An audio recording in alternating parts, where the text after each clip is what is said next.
Olá, meu nome é Antônio Carlos Pape Almeida. Eu coordeno o projeto Círculo Social já há 17 anos aqui em Armação dos Búzios e sou formado pela Escola Nacional de Circo da geração de 2001, ou seja, há 19 anos atrás. Bota tempo nisso. E o projeto Círculo Social, nesse período de isolamento social, de pandemia, se transformou no projeto Círculo Virtual. E o apoio da Secretaria de Cultura do Estado, através do edital Cultura Presente nas Redes, foi essencial para que esse trabalho se qualificasse. Fiquem agora com o que está acontecendo aqui no projeto Círculo Virtual. Então, aproveitem. São círculo de curiosidades, são lives, são aulas incríveis. Então, para vocês, divirtam-se. Uma palma de clau.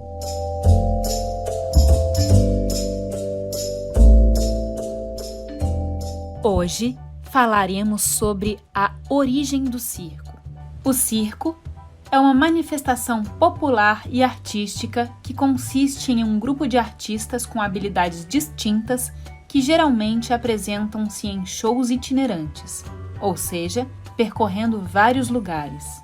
Essas companhias circenses costumam ser compostas por malabaristas, contorcionistas, mágicos, palhaços e outros engenhosos artistas com a finalidade de divertir e surpreender o público.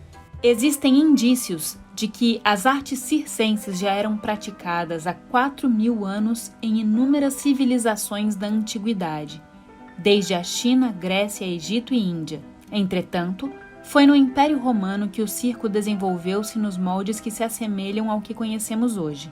Tanto é que a palavra circo tem origem etimológica do latim circus, que significa círculo ou anel. O termo remete às arenas romanas, lugares onde se praticavam esportes e lutas. O primeiro grande circo que se teve conhecimento foi o Circus Maximus, construído por volta do século IV a.C., durante a Roma Antiga, e exibia corridas de carruagens, lutas de gladiadores, apresentações com animais ferozes e com pessoas exibindo talentos incomuns. Depois de um incêndio que o destruiu, o Circus Maximus foi substituído em 40 a.C. pelo que chamamos hoje de Coliseu. Essa nova arena também exibia as mesmas apresentações, porém para um público menor. Foi apenas no século XVIII, na Inglaterra, que os circos ganharam características modernas, com picadeiros, apresentando os tipos de artes circenses que conhecemos hoje. Um marco para a história do circo foi também o Anfiteatro Real das Artes, criado pelo cavaleiro inglês Philip Astley, em 1768. Nesse anfiteatro havia shows equestres e, entre as apresentações com os cavalos, podia-se ver exibições de malabarismo e palhaçaria. Esse modelo de apresentação agradou muito o público e passou a ser reproduzido em outros picadeiros no mundo inteiro. E aí, gostou de saber um pouco mais sobre a origem do circo? Dê a sua opinião e mande pra gente sugestões sobre temas que gostaria de ouvir por aqui. Hoje falaremos sobre heróis que tiveram suas origens no circo. Dead Man, ou Desafiador, como ficou conhecido no Brasil, é um personagem fictício da DC Comics. Ele é o fantasma do trapezista Boston Brand, que vaga pela Terra possuindo corpos. Sua primeira aparição foi em Strange Adventures, número 205, edição de outubro de 1967, criado por Arnold Drake e Carmine Infantino. O personagem também é famoso por ter sido desenhado posteriormente por Neal Adams. Boston Brand era um acrobata de circo assassinado por alguém misterioso. Foi permitido a ele voltar ao mundo mortal sob a forma de um fantasma até encontrar o homem que o matou. Desafiador voa pela terra possuindo corpos para poder investigar o paradeiro de seu assassino. Noturno. Kurt Wagner nasceu na região alemã da Baviera, filho da terrorista mística e do mutante de aparência demoníaca Azazel. Isso aconteceu quando ela era esposa de Lord Darkholme. Ao nascer com orelhas pontudas, rabo e apenas 3 dedos nas mãos e nos pés, Sua mãe o abandonou num rio para não ser linchada pelos aldeões de sua vila. Ele foi encontrado nos Alpes por uma família de ciganos chamada Zardos, que já tinha 2 filhos, Stefan e Jimaine Zardos, que não se importaram por sua aparência demoníaca. Sua família trabalhava no circo e, ao crescer, Kurt virou uma estrela. Além da aparência, era muito ágil e rápido, ficando invisível no escuro e podendo se teletransportar a pequenas distâncias. Porém, ao fazer isso, liberava fumaça e o lugar em que estava ficava com um estranho cheiro de enxofre. Logo, não é difícil compreender porque o vilarejo onde morava pensou que ele era o diabo e tentou linchá-lo. Foi então que Charles Xavier apareceu, salvando Kurt de uma multidão enfurecida de camponeses que queriam matá-lo. Xavier contou para Wagner que ele era um mutante e que devia se juntar aos X-Men. Aceitando o convite, ele se tornou o X-Men conhecido como Noturno. Kurt fez facilmente amizade com os outros mutantes, principalmente com Wolverine, que o chamava de Elfo, e o tímido Colossus, com quem Noturno, usando um indutor de imagens, saía para paquerar as garotas de Nova York. Zatanna. Zatanna foi criada pelo escritor Gardner Fox e pelo artista Murphy Anderson. Apareceu pela primeira vez em Hawkman, número 4, na edição de novembro de 1964. Seu enredo atravessou vários quadrinhos publicados pela DC na época, culminando em edições da Liga da Justiça da América, também escrita por Fox. Zatanna é a filha do mago John Zatara. Seu primo mais novo, o adolescente Zachary Zatara, também é um mágico no universo DC. Zatanna faz sua vida como uma ilusionista de palco antes de descobrir suas habilidades mágicas ao investigar o desaparecimento de seu pai. Uma característica conhecida de Zatanna é evocar magias falando palavras e frases ao contrário. Ela é uma das mágicas mais poderosas do universo DC. Dick Grayson. Dick Grayson era o integrante mais jovem de uma família de acrobatas de circo chamada os Graysons Voadores, que foram assassinados a mando do gangster Anthony Zuko, que estava extorquindo dinheiro do proprietário do circo. Enquanto investigava o crime, Batman colocou Dick sob sua tutela, vindo a treiná-lo em várias artes marciais e técnicas de detetive. Uma noite, Dick não conseguiu dormir e sentou-se de costas para o relógio de Batman, quando de repente Alfred saiu de trás do relógio e o deixou aberto.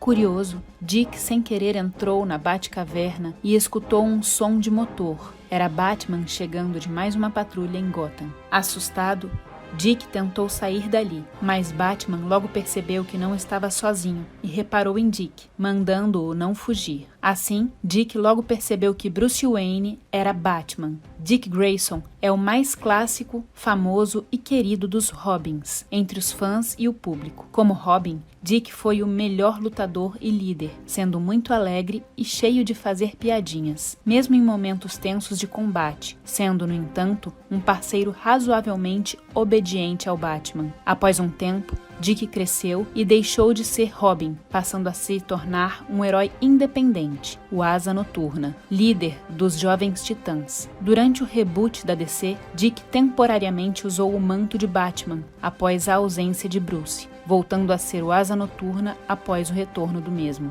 Na saga Vilania Eterna, Dick, ao ter sua identidade secreta revelada ao mundo, abandonou o manto de Asa Noturna e se tornou o Agente 37. E aí, gostou de saber um pouco mais sobre os heróis com origens no circo? Conta pra gente, dê sua opinião e nos dê sugestões sobre temas que você gostaria de ver por aqui. Hoje falaremos sobre o grande educador Paulo Freire. Paulo Régulos Neves Freire nasceu em 19 de setembro de 1921 no Recife, capital de Pernambuco. Filho de Joaquim Temístocles Freire, capitão da Polícia Militar de Pernambuco, e de Edeltrudes Neves Freire, Dona Tudinha, Paulo teve uma irmã, Estela, e 2 irmãos, Armando e Temístocles. Aos 2, Paulo agradece emocionado em uma de suas entrevistas, pois começaram a trabalhar muito jovens para ajudar na manutenção da casa e possibilitar que Paulo continuasse estudando. Sua família fazia parte da classe média, Mas Paulo Freire vivenciou a pobreza e a fome na infância durante a Depressão de 1929, uma experiência que o levaria a se preocupar com os mais pobres e o ajudaria a construir seu revolucionário método de alfabetização. Por seu empenho em ensinar os mais pobres, Paulo Freire tornou-se uma inspiração para gerações de professores, especialmente na América Latina e na África. Paulo Freire desenvolveu um método inovador de alfabetização, adotado primeiramente em Pernambuco. Seu projeto educacional estava vinculado ao nacionalismo desenvolvimentista do governo João Goulart.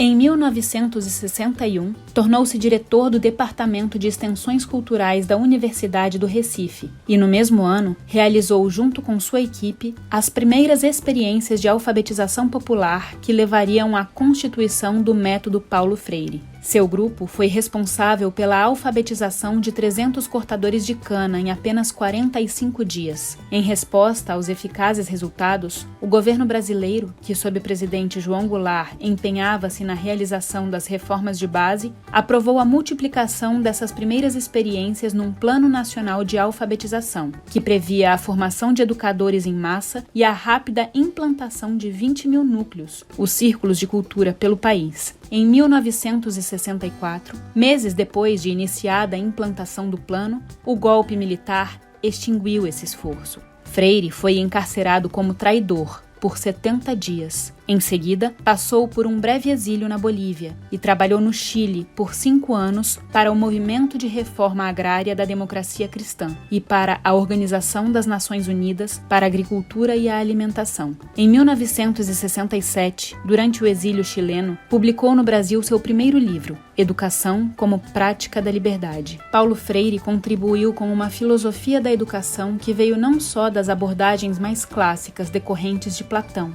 mas também de pensadores anticolonialistas modernos. De muitas maneiras, a sua obra, Pedagogia do Oprimido, publicada em 1970, pode ser melhor lida como uma extensão de Os Condenados da Terra, de Frantz Fanon, que enfatizava a necessidade de dotar as populações nativas com uma educação que era ao mesmo tempo nova e moderna, em vez de tradicional, e anticolonial, e não simplesmente uma extensão da cultura do colonizador. Na Pedagogia do Oprimido, Freire reprisa a distinção entre opressores e oprimidos e diferencia entre as posições em uma sociedade injusta, o opressor e o oprimido. A pedagogia de Freire defende que a educação deve permitir que os oprimidos possam recuperar o seu senso de humanidade e, por sua vez, superar a sua condição. No entanto, ele reconhece que, para que isso ocorra, o indivíduo oprimido deve desempenhar um papel na sua libertação.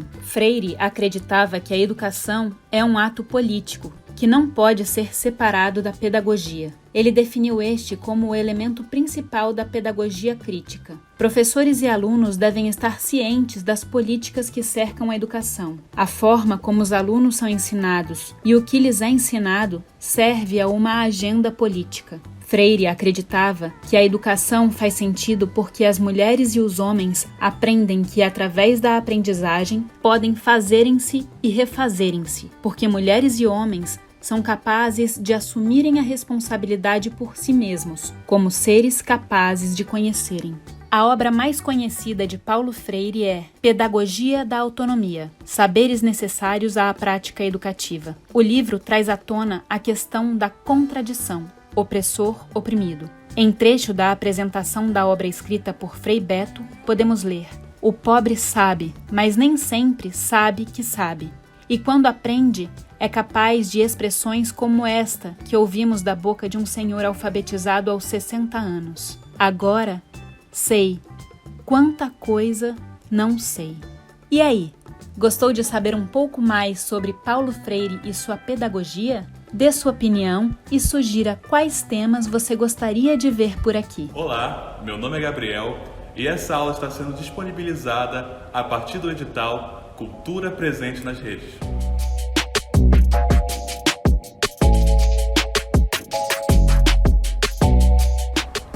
Na aula de hoje, a gente vai ver o básico do malabares com 3 bolinhas, indo do começo até alguns truques. Para chegarmos nas 3 bolinhas, a gente vai passar por 5 etapas. Cada uma dessas etapas vai precisar de prática, e cada pessoa tem seu tempo de aprendizado diferente. Então vamos com calma que logo a gente chega lá. Com uma bolinha, a gente vai começar fazendo um arremesso simples de uma mão para outra. Mas antes do arremesso, a gente vai começar pela postura. A gente vai colocar os pés paralelos ao ombro, bem na linha, os braços dobrados a 90 graus, não precisa ser tão robô, mas a princípio é bom. A gente vai jogar a bolinha de uma mão para outra. Qual a altura do arremesso? Joga na altura da sua visão, ou pode também ser o nariz como referência. Tenta manter a mesma altura.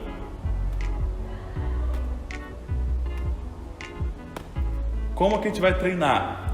A gente vai fazer essa jogada 50 vezes. A ideia é fazer direto, sem derrubar a bolinha no chão. Assim que ela caiu, a gente volta do zero. Agora a gente vai trabalhar o controle. Para isso a gente já vai trabalhar com duas bolinhas. Com as duas bolinhas, a gente vai trabalhar com um movimento que eu já acho que fica bem legal, como um truque. Só que ele vai ser útil para outros truques no futuro.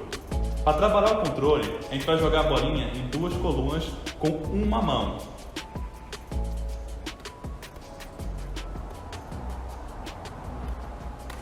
A ideia é jogar as duas na mesma altura e ir revezando. Tentar fazer que elas não fujam muito. Tentar fazer o jogo bem controlado. Depois de treinar com uma mão, a gente vai treinar com a outra.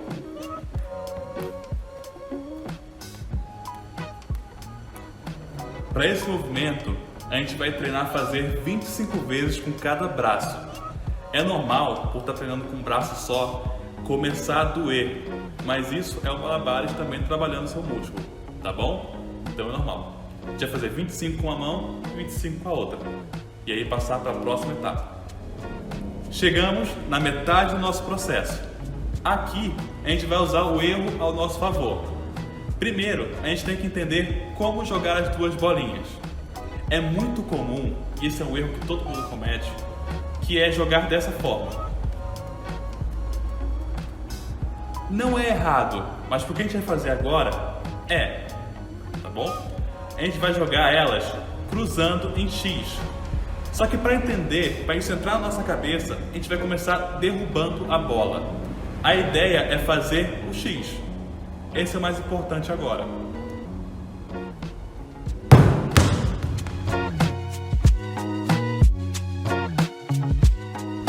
Importante deixar as duas na mesma altura. O movimento 4, ele é muito parecido com o movimento 3. Aqui a gente vai continuar fazendo a mesma coisa, só que a gente não vai deixar a bola cair no chão. A gente vai lançar em X e pegar uma bola de cada vez. 1, 2. Você pode ter uma contagem e também você vai reparar que tem um ritmo. Quando você começar a reparar isso, vai ficar muito mais tranquilo. Importante, começar com uma mão, começar com a outra. Primeiro você vai com a direita, depois você começa com a esquerda. E vai alternando. Assim que começar a ficar fácil, a gente vai colocar um detalhe que é opcional. A gente vai jogar simulando a terceira bolinha.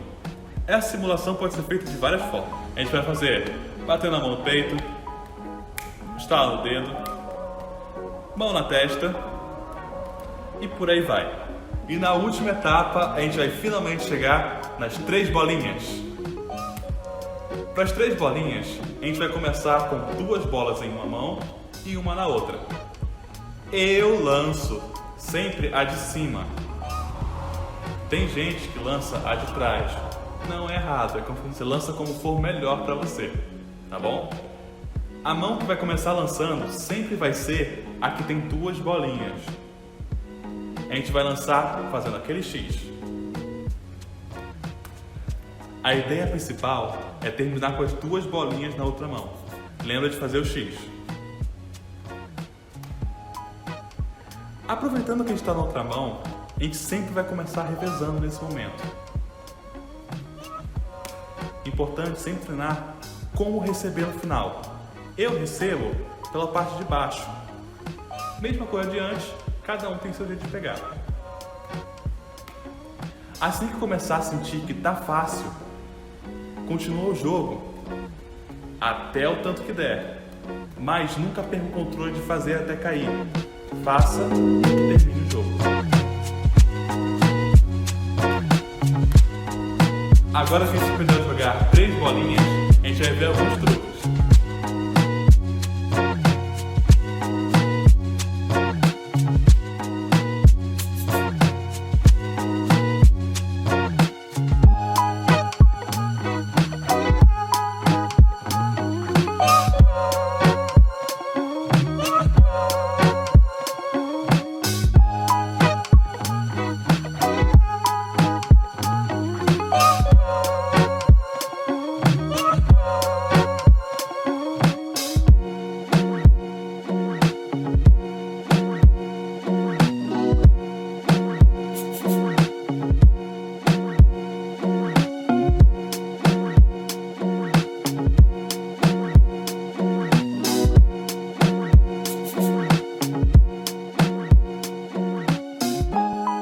E esse foi o nosso vídeo.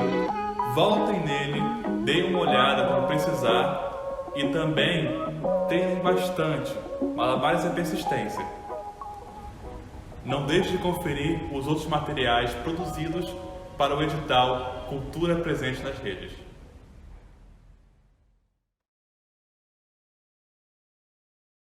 Johnny, bem-vindo. Obrigada por aceitar nosso convite para essa live. Você vê que Eu fico muito feliz. Eu que agradeço. Fico muito feliz pelo carinho. Fico muito feliz por tudo, cara. Assim, pelos 17 anos do Círculo, por toda a luta, por tudo que vivemos, por tudo que acreditamos e por tudo que se é feito, né? A gente vê hoje nossos alunos sendo professores. Assim, isso é mágico, isso é loucura, isso é transformador demais. É uma Papi, eu, você, a gente sabe o que fala. Gilvan deve estar arrepiado ouvindo isso. Um homem apaixonado pelos alunos como vocês. Para quem não sabe, o Johnny, há 17 anos atrás, também foi professor do projeto Círculo Social. Ele começou dando aula aqui lá no primeiro ano do projeto. Então, nem eu estava aqui ainda, eu não era nem nascida. Para! Para que eu fui ver um espetáculo seu. Para! E você, eu fui ver um espetáculo seu, eu tinha 5 anos e tu já estava tirando onda profissional.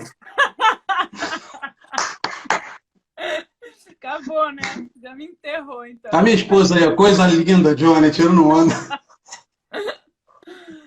Johnny, você percebeu que o Papi não está aqui hoje. Eu acho que ele não ia aguentar essa emoção.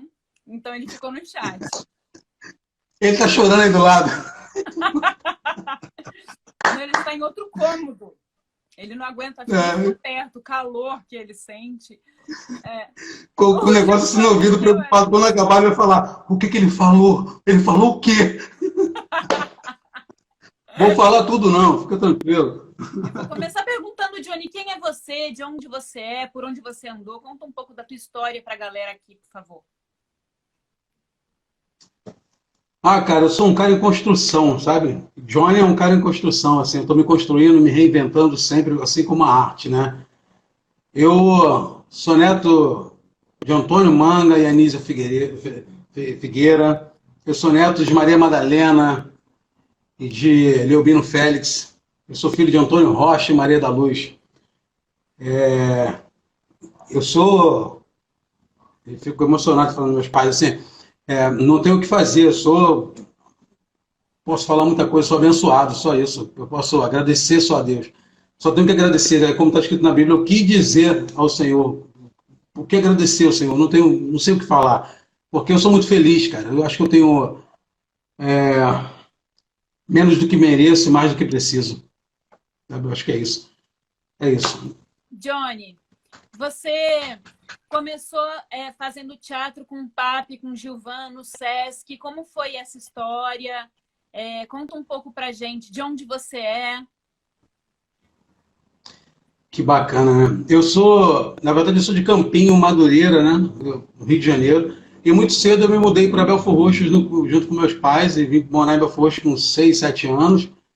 e já estudei em um colégio aqui chamado Manuel Gomes, Escola Municipal Manuel Gomes, a qual eu tenho muito orgulho, que era na época tinham 2 ou 3 escolas no máximo por aqui, eu estudei nessa escola, e dei meus primeiros passos na arte lá, assim, com professores, né, acreditando. Há pouco tempo, uns 10 anos atrás, encontrei num ônibus com 2 professoras gêmeas, que eu não lembro muito bem o nome, Claudina e Flauzina, uma coisa assim, um nome assim, maravilhosas, lindas, e já eram idosas quando me deram aula, inacreditável. E aí, quando eu cheguei, eu fiquei no ônibus, eu sou muito chorão, fiquei no ônibus parado assim, eu falei, meu Deus, meus professores, meu Deus, será que vão lembrar de mim? Fiquei um tempão, aí eu falei, vou descer ali, eu levantei, mas eu não consegui, perdi 2 pontos, assim, deixei passar, e virei e falei, boa tarde, com licença, as senhoras lembram de mim? Aí ela virou e falou assim, ué, claro que a gente lembra de você. Aí a outra falou, você é artista? Eu falei, nossa, sou artista. Ela, não falei para você que ele ia ser artista? Ele não era bom, às vezes, naquilo que ele fazia, mas eu só sabia que ele ia ser artista. Então isso é muito bacana, porque os nossos professores são nossos pais na escola, né, cara? São eles que identificam, talvez, primariamente, o que você vai ser no futuro. E são eles os primeiros a investir em você. Naquele momento, lá quando eu era pequeno, talvez eu não entendesse tudo isso, mas hoje eu consigo entender e consigo ficar extremamente emocionado falando dos meus professores, assim como falo dos meus pais.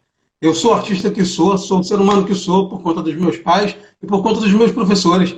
Eu tive professores maravilhosos que me puxaram a orelha, que me chamaram a atenção, que conversaram comigo, que me fizeram carinho, acreditaram em mim de alguma forma. E a prova foi essas 2 professoras virar para mim e me perguntar, você é artista? Eu não falei para você que ele ia ser artista? Isso é maravilhoso. Isso, cara. Que coisa linda. E é muito bacana isso que você está falando, principalmente nos dias de hoje, né? Que a gente vê que a profissão do professor, né? Ela tem sido tão pouco valorizada. E do artista, que hoje em dia está tá salvando a sanidade das pessoas. E ainda assim, a gente ainda tem essa ainda desvalorização, né? Mas ainda sobre os professores, o olhar de um professor que consegue perceber isso numa criança é realmente um olhar muito sensível, muito generoso, né? E logo depois fui fazer arte cênica, já fazia teatro, fui fazer artes marciais, na verdade. E aí fazia karatê, boxe holandês e capoeira. E aí eu tinha um amigo que chutava alto, eu falei, mas como é que era isso, cara? Como é que tu chuta tão alto? Tu tem uma velocidade na entrada aí com esse joelho. Papi também fez karatê. Papi eu não lembro, eu acho que Papi foi laranja, foi verde, uma coisa assim. Não sei, não sei.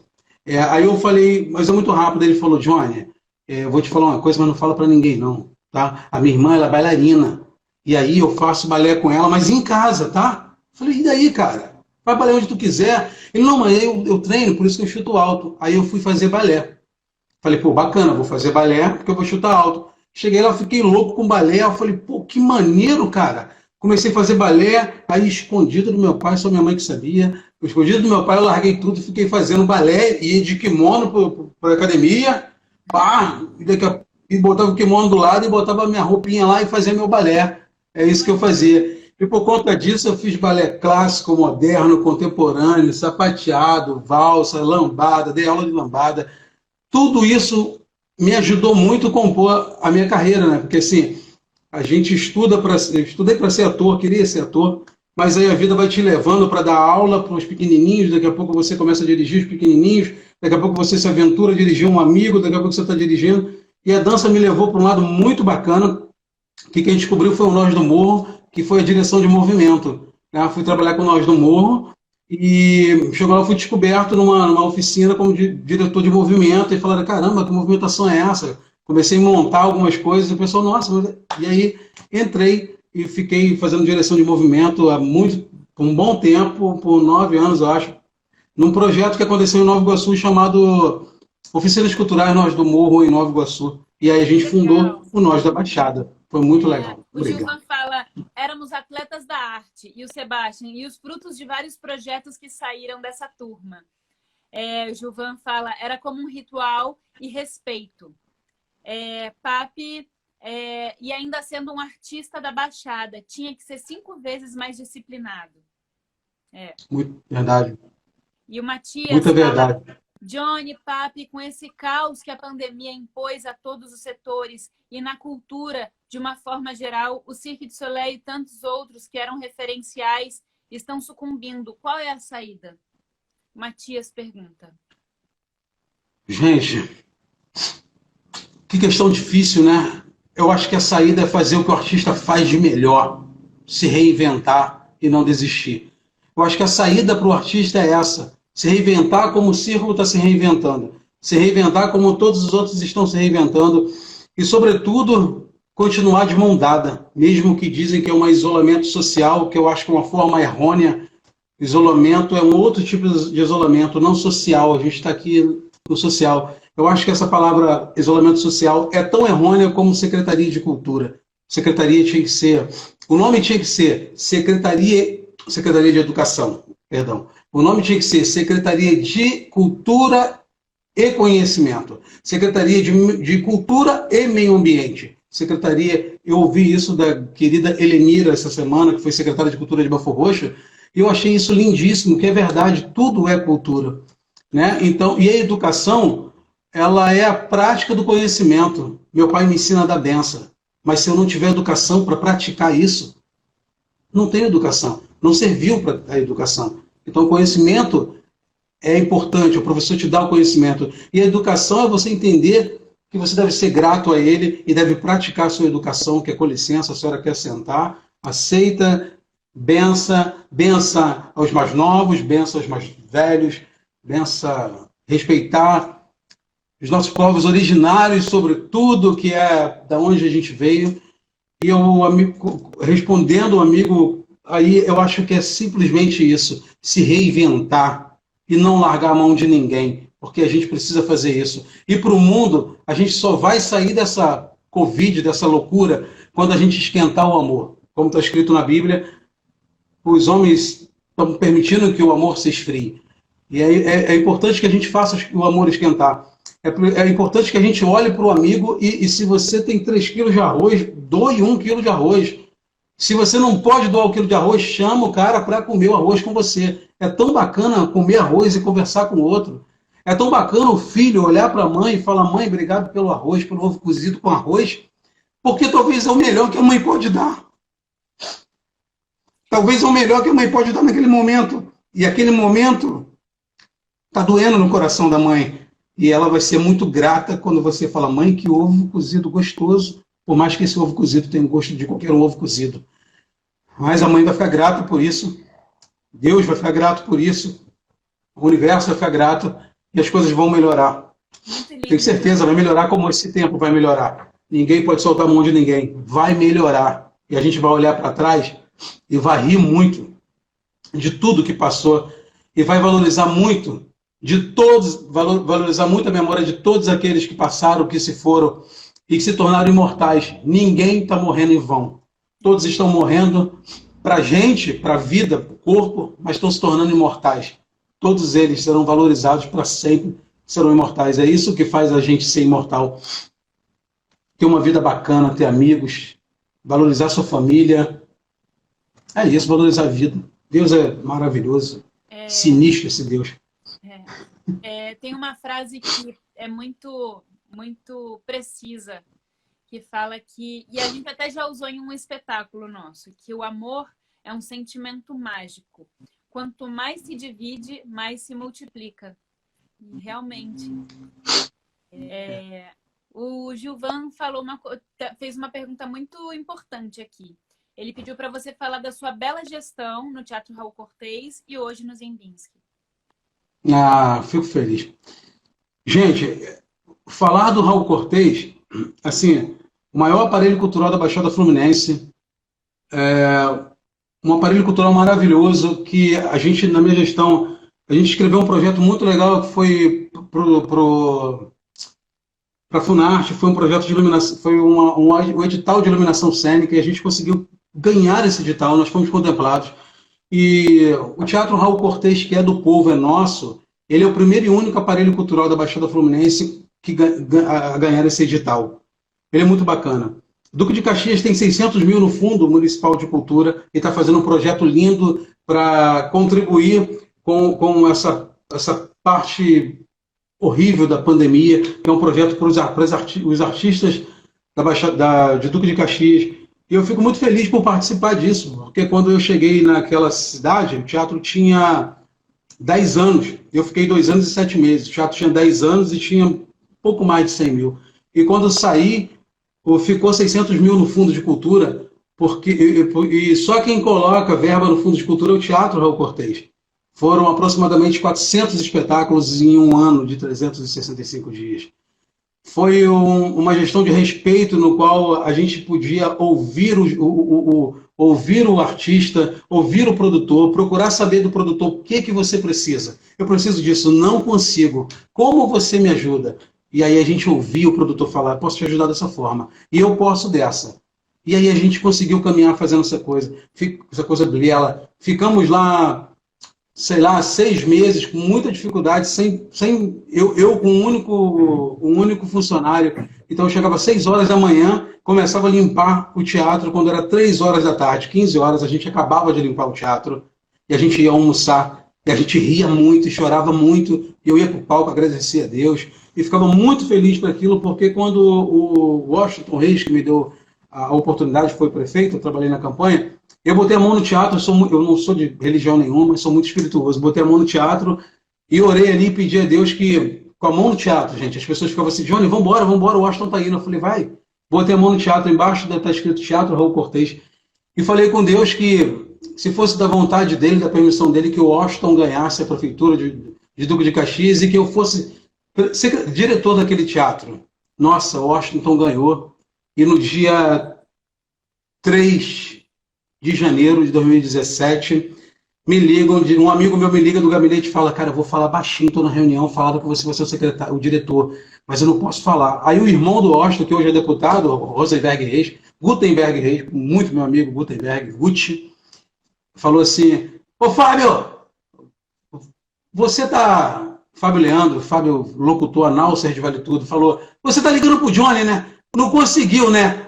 Brincadeira, vocês dois. Aí ele, pô, desculpa, cara, eu tive que falar. E eu fiquei muito feliz e agradeci muito a Deus, porque Deus me colocou lá, assim como ele me tirou de lá. Fiz uma belíssima gestão, eu tenho consciência e orgulho disso, porque eu honro meus pais. Eu nunca faria algo que eu não pudesse olhar no olho da minha mãe, que está do outro lado aqui, ouvindo lá no quarto. Eu nunca poderia olhar no olho da minha mãe se eu fizesse coisa errada. Eu nunca poderia olhar no olho do meu pai se eu fizesse coisa errada. Minha mãe certa vez disse para mim, numa situação confusa da nossa vida, falou que para eu ficasse despreocupado com qualquer problema da vida, porque ela não morreria fora do tempo em momento algum.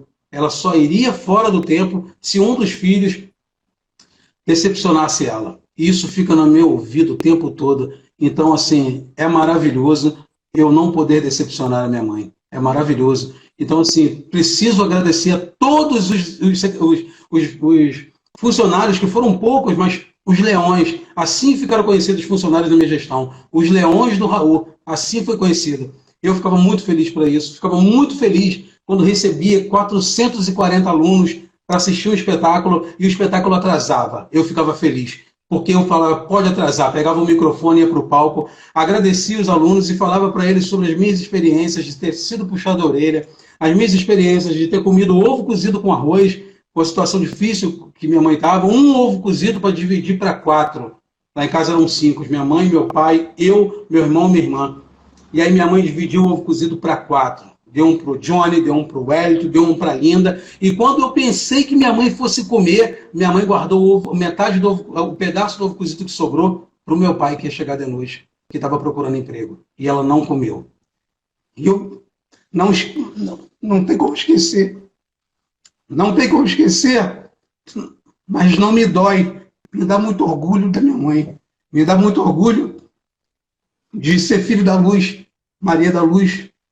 Por isso eu não posso me dar o luxo de dar mole, de vacilar, não posso. Até porque também tenho alunos maravilhosos, tenho ex-alunos que inclusive são professores no círculo. E que exemplo daria eu, se fosse uma péssima pessoa? Que exemplo daria o Papo, o Gilvan? Que exemplo daríamos para esses que vão nos imortalizar? Exatamente. Eles são responsáveis por nos imortalizar, igual nós somos responsáveis por imortalizar vários mestres aí, como Aldir Blanc, que deu nome a uma lei de emergência cultural, uma lei que vai socorrer, salvar vidas, que vai permitir o amigo comprar um violão novo, vai permitir a amiga comprar a sapatilha, vai permitir o amigo comprar a sua clave, sua perna de pau, que teve que vender porque está passando dificuldade. Me perdoe. Mas é triste ver que... É muito importante isso que você está falando, e inclusive imbuído dessa emoção, porque muita gente não faz ideia, quando Papi e eu, quando a gente vê, eu consegui comprar um violão baratinho, e a gente sempre pensa, que bacana, mas por quem está vendendo, que pena por quem está tendo que vender baratinho, porque provavelmente é o único violão, e está tendo que vender baratinho porque precisa comprar comida. Então, é assim, a gente precisa entender o que está acontecendo realmente nesse momento, porque é muito importante você falar isso e imbuído dessa emoção. Galera, bem-vindos a mais uma live do Círculo Social, a nossa roda virtual. Essa live faz parte da nossa programação em tempo de quarentena, Círculo Virtual, que estamos preparando, estamos planejando para vocês. Temos a parceria da Secretaria de Turismo. Convidado chegou! Turismo, Cultura e Patrimônio Histórico de Armação dos Búzios e o programa Cultura na Rede da Secretaria de Estado de Cultura. Então, reclamaram que eu geralmente não me apresento. Meu nome é Marina Macol, eu sou coordenadora pedagógica do projeto Círculo Social. Sejam todos bem-vindos, porque hoje essa live é muito especial. Fala, Jô Codesso! Bem-vindo à nossa live do Círculo Social. Que honra! Tudo bem? Tudo bem com você? Tudo bem, tudo em paz, tudo tranquilo. Que felicidade de ter aqui. Muito obrigada por ter aceitado o convite. Poxa, obrigado vocês por terem aberto, né, as portas. Esse projeto tão lindo que eu já acompanho há tantos anos. E hoje tenho a felicidade de estar podendo conversar, né, com vocês. Muito bom, Jô. Obrigada. Muito bom te ver mesmo que por aqui. Muita saudade de te encontrar pessoalmente. Eu também.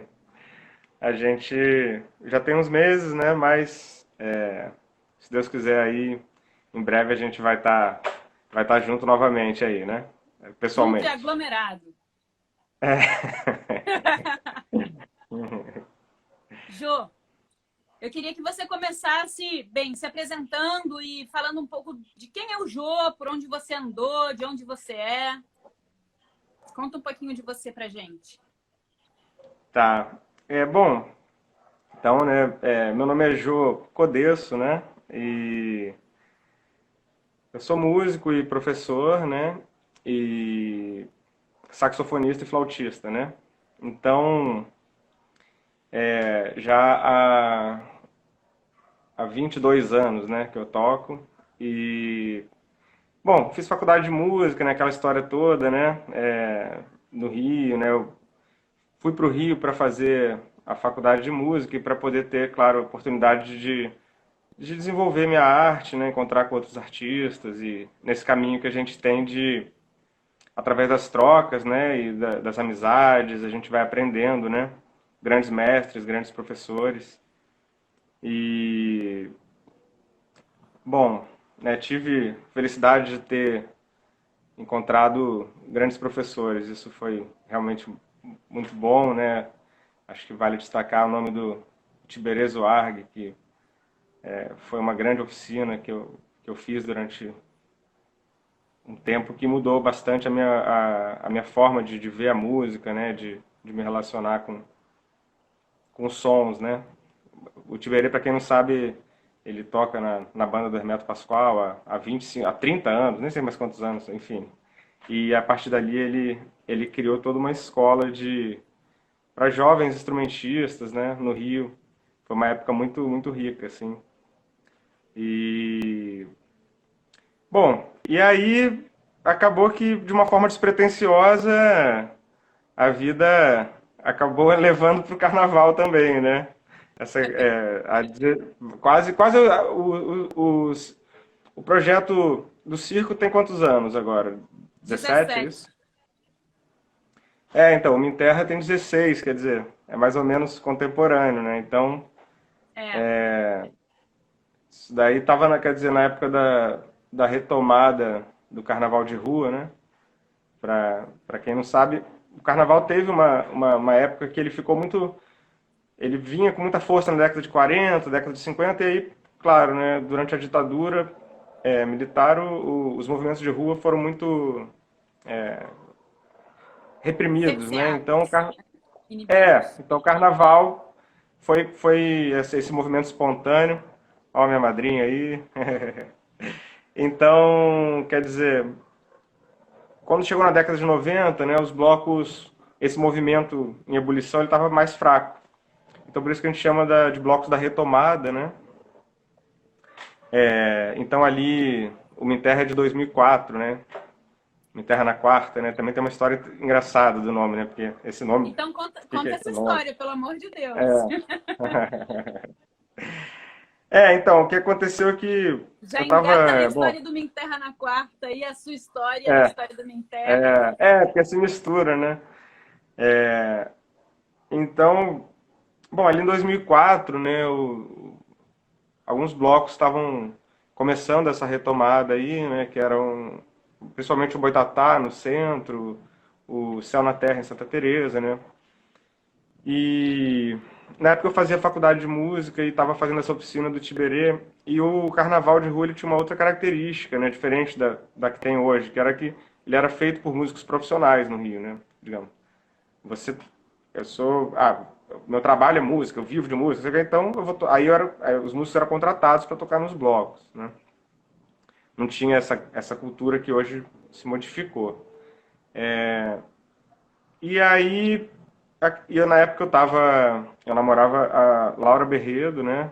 E a gente gostava muito de carnaval, e a gente falou, vamos reunir os amigos, vamos criar um bloco também, né? E aí, então surgiu uma Minterra da reunião de amigos músicos, né? Mas músicos da faculdade, músicos dessa oficina do Tiberê, então...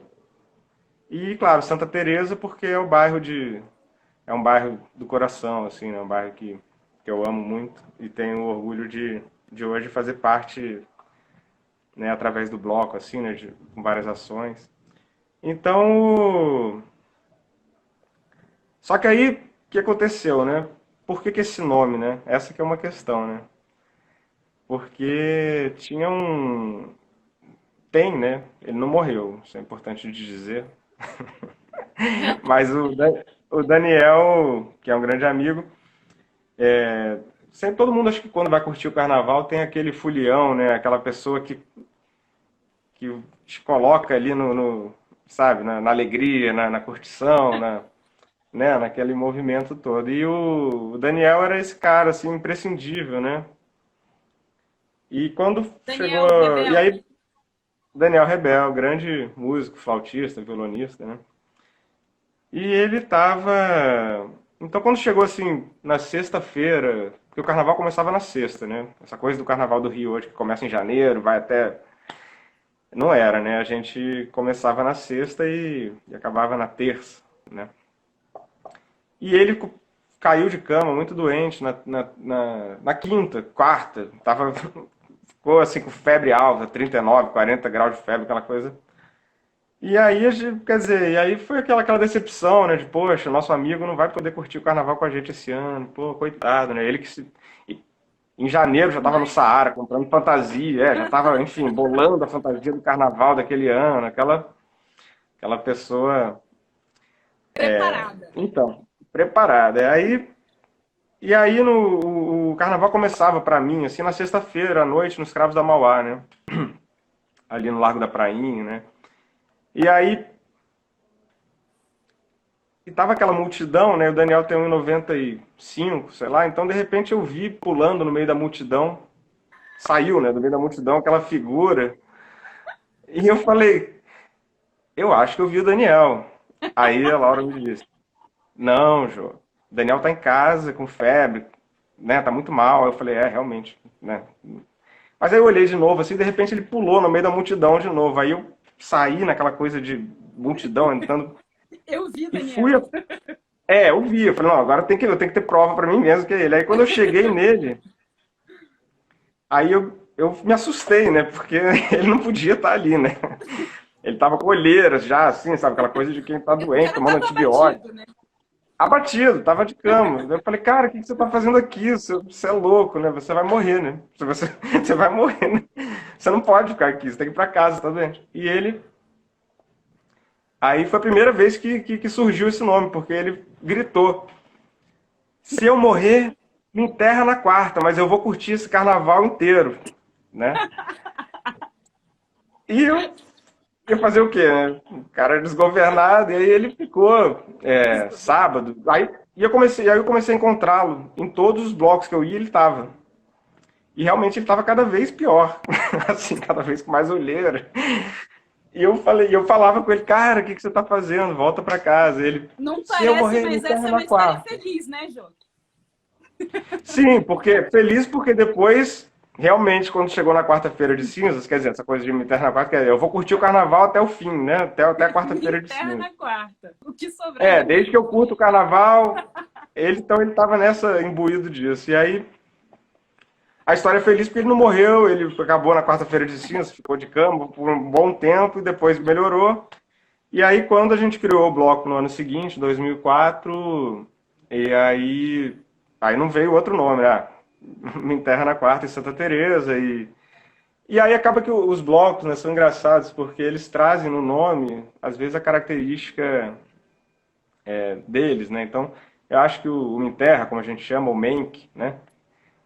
Ele tem essa característica do pessoal que quer fazer, que quer se reunir, a boa festa, né? Digamos, a coisa de você se reunir pela amizade, pela alegria, pela música, e não só no carnaval, mas acaba que hoje isso é o ano inteiro, a gente tem as oficinas, a gente toca o ano inteiro, a gente tem um grupo aí de 100, 120 pessoas que se reúnem, né, se reúnem sempre e se ajudam, são amigos, então acaba que essa alegria fica para a vida, né?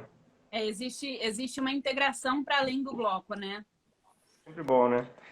Porque, então, quer dizer, de 3 anos para cá, né, a gente começou então com uma. Hoje a gente tem, imagina, antes da pandemia, a gente tinha 120 alunos presenciais, né, na oficina. E isso, a gente começou com um projeto social muito bonito ano passado, chamado Cortejinho da Alegria, que a gente visita, claro, um grupo pequeno, né, 8, 10 pessoas, a gente visita educandários, né, que é o nome que a gente dá hoje para os orfanatos, né, como era conhecido antigamente, e casas e asilos, né, casas de idosos, e então pessoas em vulnerabilidade social, e a gente consegue fazer doação de alimentos, doação de brinquedos e tocar, né, e chegar lá e tocar, todo mundo fantasiado, perna de pau, então isso faz uma diferença muito bonita esse projeto. Então a gente até lançar já aqui esse ano, né, mesmo com essa dificuldade, né, a gente já tem 3 anos que a gente faz para o Dia das Crianças uma arrecadação de brinquedos e para essas instituições parceiras. E esse ano a gente vai fazer uma live no dia 12 de outubro, né, vai reunir alguns músicos do bloco para fazer essa live e em parceria a gente está fechando ainda com a instituição. E, no caso, as pessoas vão doar dinheiro para a instituição porque a gente não tem como fazer a logística de pegar brinquedo, levar, etc. Mas, então, o projeto social continua. A gente tem, hoje, uma oficina online que a gente voltada para as flautas, porque flauta, né, imagina. Aliás, daqui a pouco eu vou tocar um pouquinho.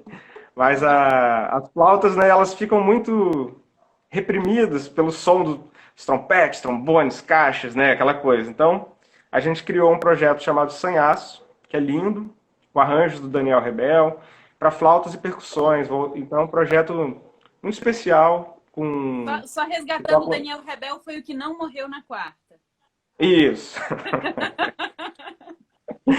Vivo demais. Aí, então, a gente toca um repertório do PIF, né? Repertório mais tradicional nordestino. A gente toca nessa oficina online do Sanhaço. Quem tiver interesse, depois vê na nossa página do Instagram, tá? As vagas estão abertas. Galera do Círculo E que ainda não curte ali, que não segue a página do Minha Terra na Quarta, corre lá para saber mais sobre as oficinas, são online, então é a oportunidade de todo mundo aprender um instrumento nessa quarentena. exatamente. E agora a gente começou semana passada, né, com a oficina do Minterra. Então são duas oficinas atualmente online, né? A oficina do Sanhaço, voltada para as flautas, e a oficina do Minterra, que a gente vai estar com o repertório todo em cima do repertório do forró. Quer dizer, a gente vai tocar, né, os ritmos de baião, né, shot, próprio forró, né, e galope, e do repertório, e todos com arranjos lindos que o Pablo Beato preparou pra gente. E é isso que a gente está preparando lá na oficina, fazendo juntos, né? Então, e como você falou, para todos os níveis, né? Pessoas que estão iniciando. Claro que a gente tem que formar as turmas, mas chega junto. Vou tocar aqui então.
Beleza, meu Deus! Alô, mamãe! Nossa, que saudade de ouvir você tocar com o som ligado! Yeah! Maravilha. Tudo bem? Bem-vindo! Boa tarde, Marina. Totalmente. Beto, conta um pouco de você pra gente, então. De onde você é, por onde você andou. Conto, sim. Eu comecei a estudar música bem jovem, assim. Eu acho que eu devia ter uns 6 ou 7 anos. O meu tio, que é violinista profissional, assim, de orquestra, é que me ensinou lá atrás. Me ensinou a ler, a segurar o violino, o arco, aí distinguindo um pouco o tempo das notas, né? Foi por aí que começou. Mas eu não gostava muito de violino, não gostava da postura do violino, eu ficava meio incomodado. Eu era uma criança assim um pouco rebelde, eu não gostava muito do violino, era muito contido, sabe? Não se deram. Eu acho que foi algo assim. Então, aí depois eu continuei assim, sempre tinha muita música na família, sempre tinha um piano em casa. Eu continuei fazendo algumas aulas, mas era um hobby assim, né? O que eu fui estudar mesmo foi antropologia. Aí eu fiz esse tempo todo assim da formação acadêmica, né? Graduação, mestrado, doutorado, tudo nessa área de patrimônio histórico também, né? A gente estudava na época dentro de uma antropologia da memória, né? Dos lugares de memória. A gente estudava o que acontece com as demolições, com as substituições, pichações, remoção de certas estátuas de alguns lugares, que tipo de história uma sociedade está contando para si através dessas marcas assim na cidade, né? E as disputas que acontecem. Era um grupo de pesquisa, funciona ainda, chama-se LARES, o Laboratório de Antropologia da Arquitetura e Espaço, né? Que era bem bacana também. Estava bem nessa linha. Então eu vou te perguntar Pronto. como e quando você conheceu o Minterra na Quarta. Exato. Mas a história foi mais ou menos assim mesmo. Entreguei a tese de doutorado, na semana seguinte passei ali naquela rua Ramalho Ortigão, onde tem a escola de música, e aquela outra rua da Carioca lá na esquina. Comprei um sax ali, já fui direto, me inscrevi e comecei a tocar. E aí no primeiro carnaval, saindo pela rua com o meu instrumento, muito feliz, tocava um pouquinho, mas já procurando algum grupo, assim, né? Aí eu fui atropelado pelaquela maravilhosa descida do Me Enterra na Quarta, lá em cima, né? Descendo ladeira abaixo com tanta alegria, assim. Aí eu fui aquele intruso, eu me meti no bloco, escondido. Não conhecia ninguém, não tinha sido convidado. Quem é esse antropólogo aqui de saxofone? Eu fui pulando um pouco a cerca, fui entrando e fui tirando aquela orelhada. Coisa feia até, pô, galera. Que isso? As pessoas ficam o ano inteiro estudando, se concentrando, para esses marmanjos aí ficarem entrando. Mas aquela sensação de popstar, assim, sabe? Todo mundo no carnaval adorando, uau, e o blog, eu nunca Procurando tinha quem te sentido uma coisa ouvisse, assim. né? Maravilhoso. Maravilhoso.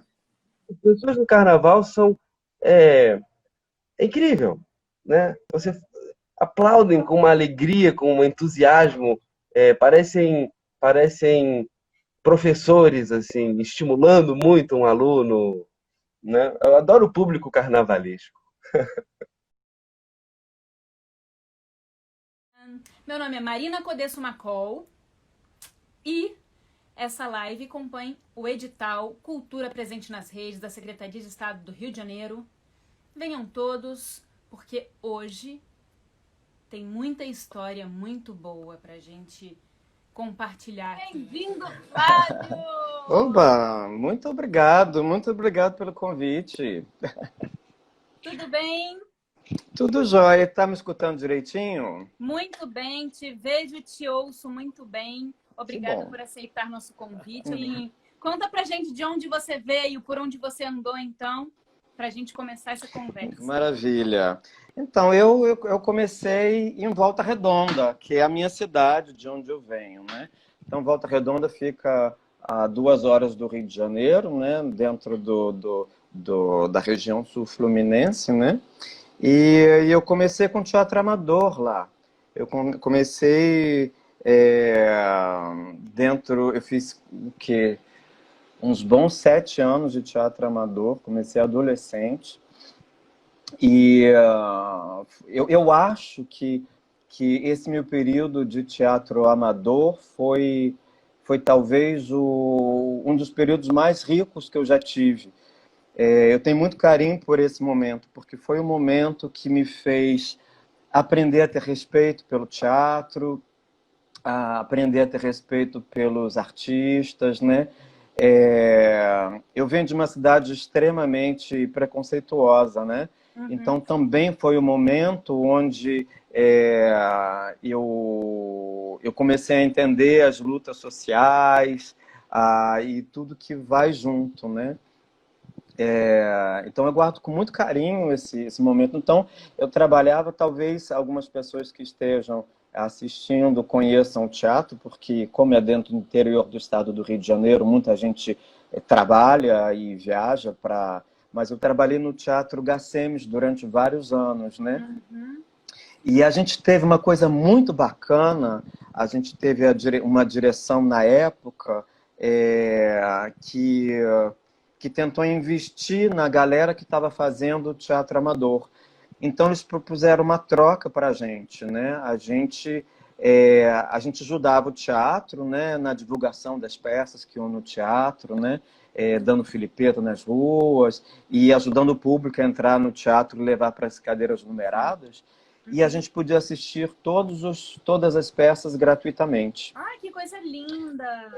Então a gente teve a possibilidade de ir e na grande maioria a gente fazia um encontro com os artistas, né? A gente tinha como é que se diz, um aproximamento muito forte com os artistas do Rio de Janeiro, de São Paulo, de Belo Horizonte, né? No teatro. Então, eu tive a sorte de levar um frango para Fernanda Montenegro comer antes de fazer Dona Doida no teatro, sabe?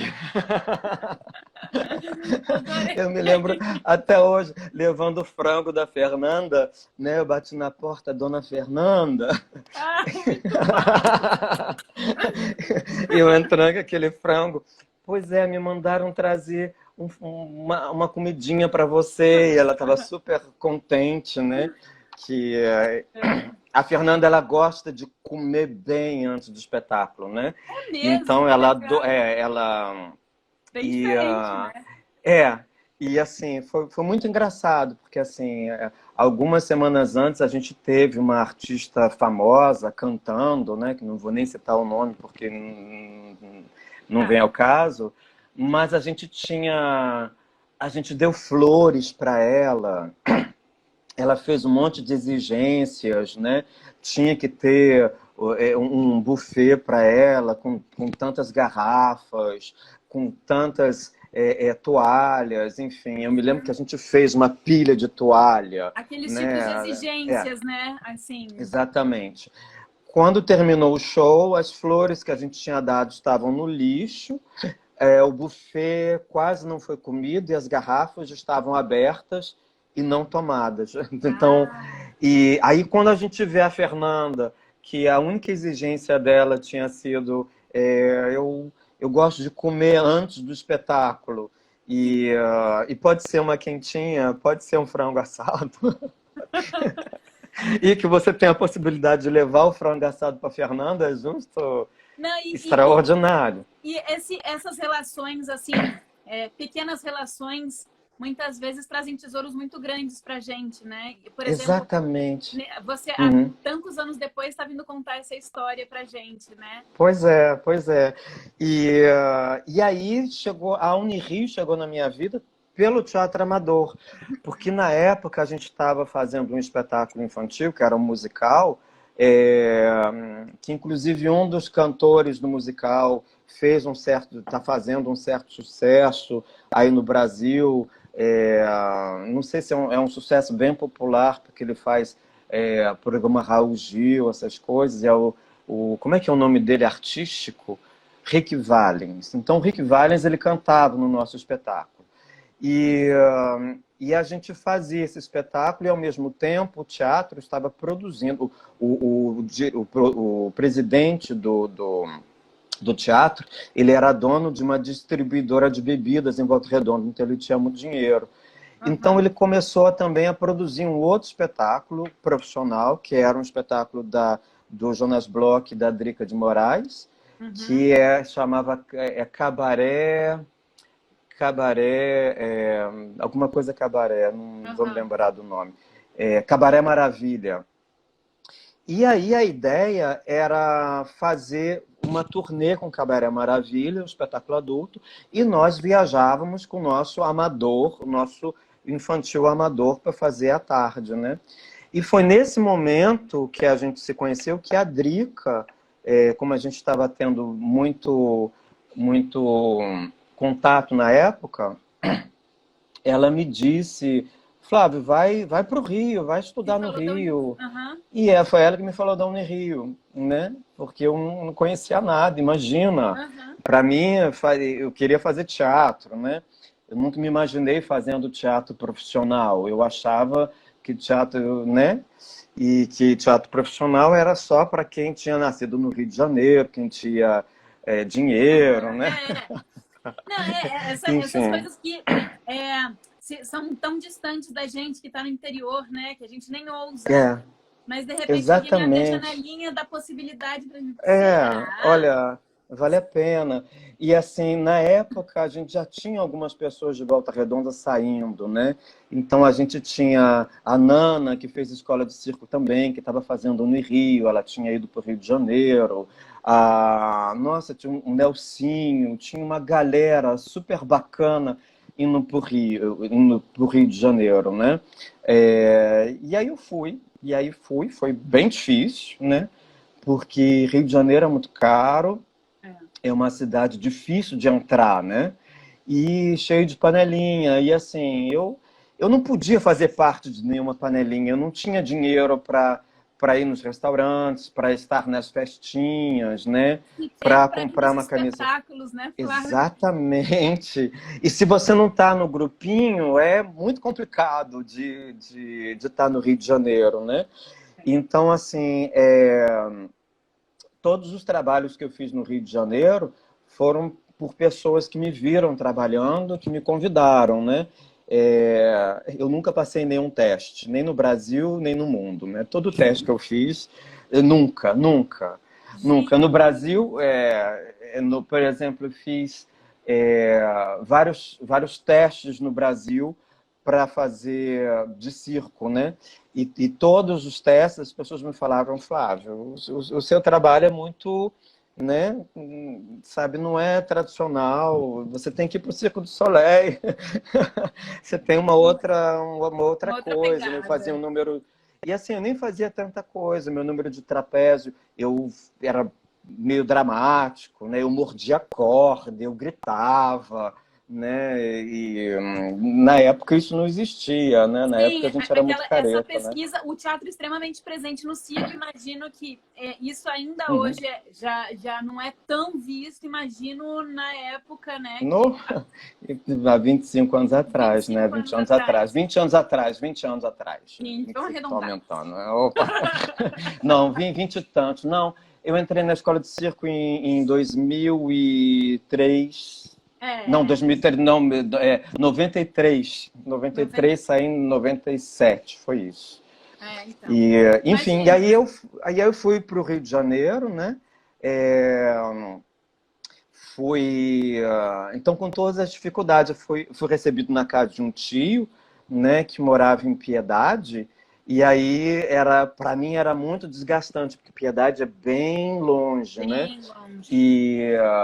E aí, enfim, o meu sonho de morar no Rio de Janeiro, de repente eu estava em Piedade, e que era um bairro muito legal, mas assim, era muito longe para mim, né? E aí depois passei alguns meses na casa desse tio, e aí fui conhecendo as pessoas e fui me aproximando do centro, né? E aí depois eu fui fazer escola de circo agora. A escola de circo, eu não fui para a escola de circo para fazer escola de circo, mesmo porque eu nem podia. Eu tenho ainda problemas de coluna grave, né? Eu tenho lordose, escoliose, cifose, uma compensação torácica direita, mais uma compensação lombar à direita e uma perna maior do que a outra. Então, quando eu era criança, eu usava um colete, né, que pegava todo o quadril, 2 barras de ferro, uma Minerva aqui, 2 barras atrás, né, e uma coisa que funcionava aqui para o lado, né. Isso é super interessante, assim, claro que não é interessante, mas assim, é muito doido. inspirador. É inspirador para muita gente, né? Porque, poxa, se uma pessoa que tem tantas questões na coluna, assim, é um artista de circo, um trapezista tão, né, com um trabalho tão respeitado, poxa, eu também posso.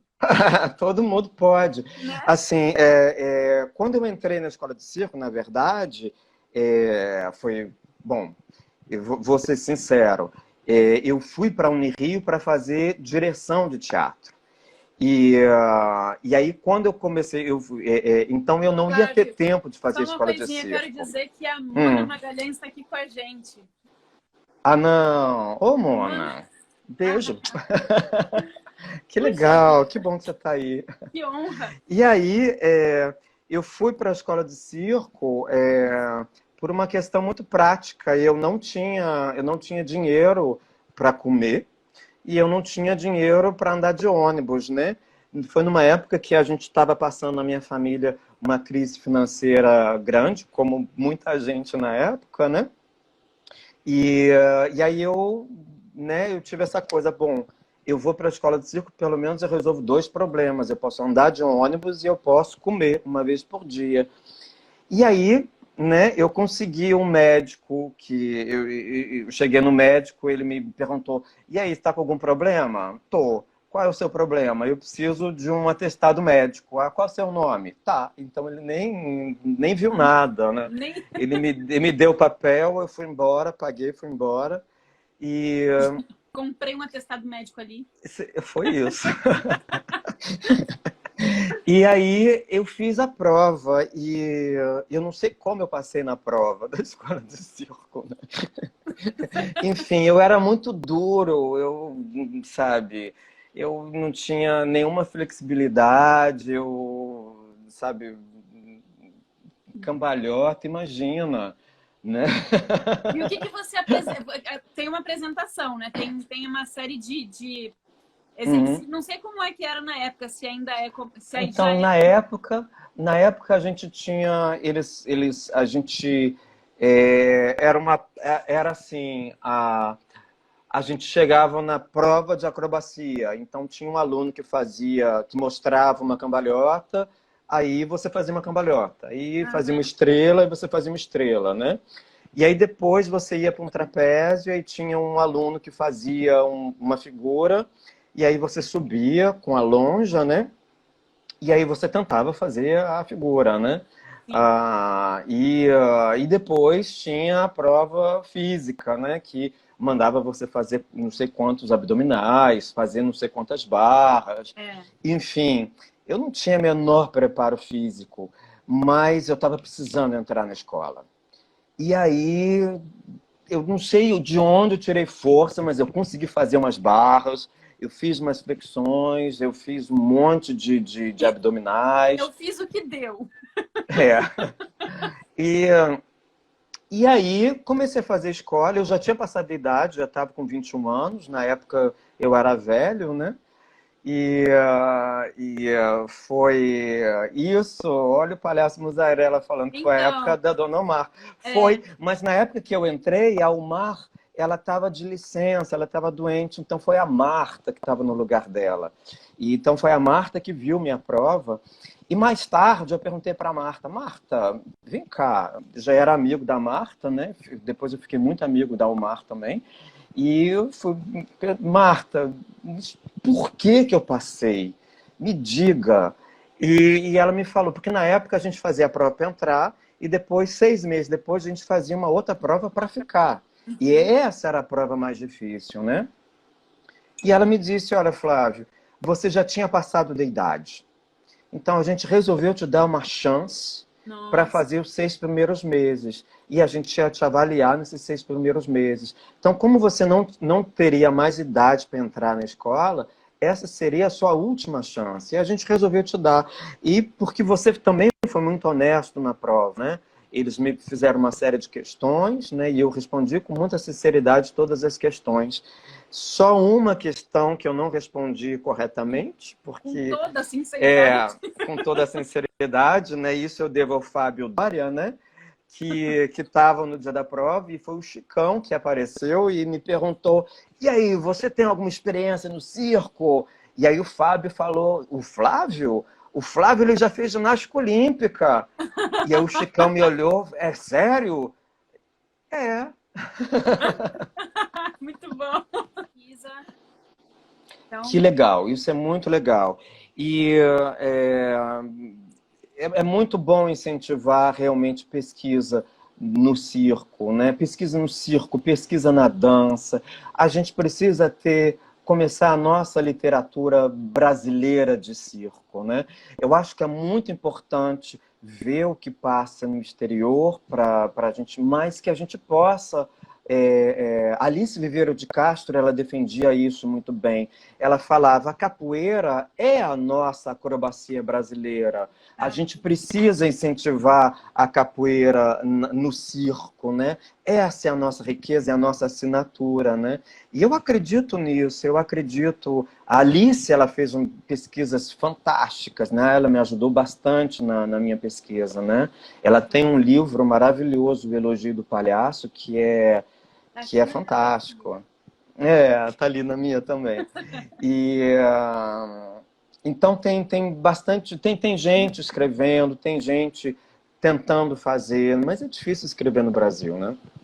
Então, falando do Perrault, o Perrault, ele fez um trabalho muito interessante no Brasil. Então, ele foi para o Brasil, ele era casado, era porque ele faleceu já, né? Então, um beijo, tá? Onde é que você esteja.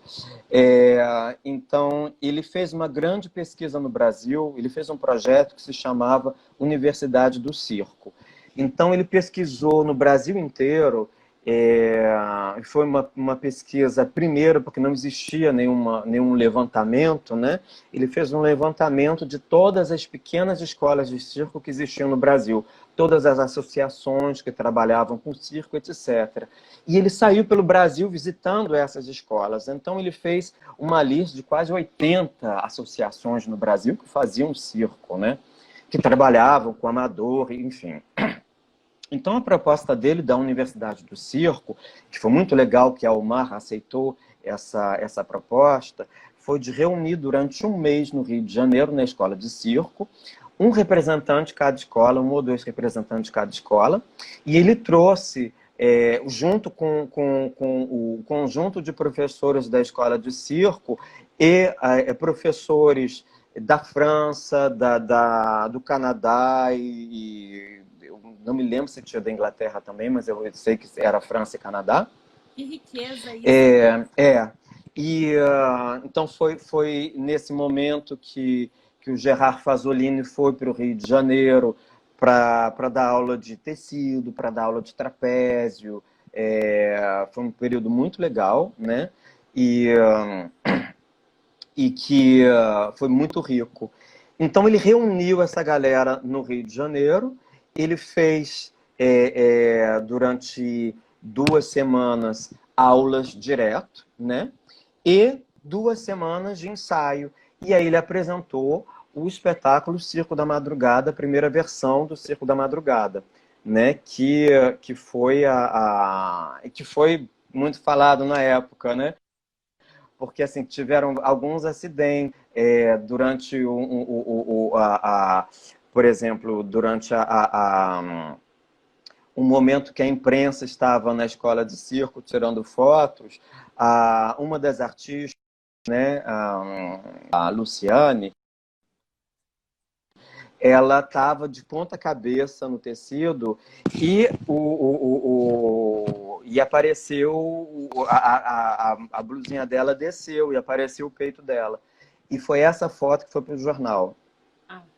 Como já fez um escândalo a foto e que o espetáculo já tinha uma coisa muito contemporânea, as meninas do número resolveram, olha, se já foi para o jornal com o peito de fora, então vamos fazer de peito de fora? Vamos. Nossa. Então, o espetáculo tinha 2 versões. Uma versão à noite e uma versão de tarde, né?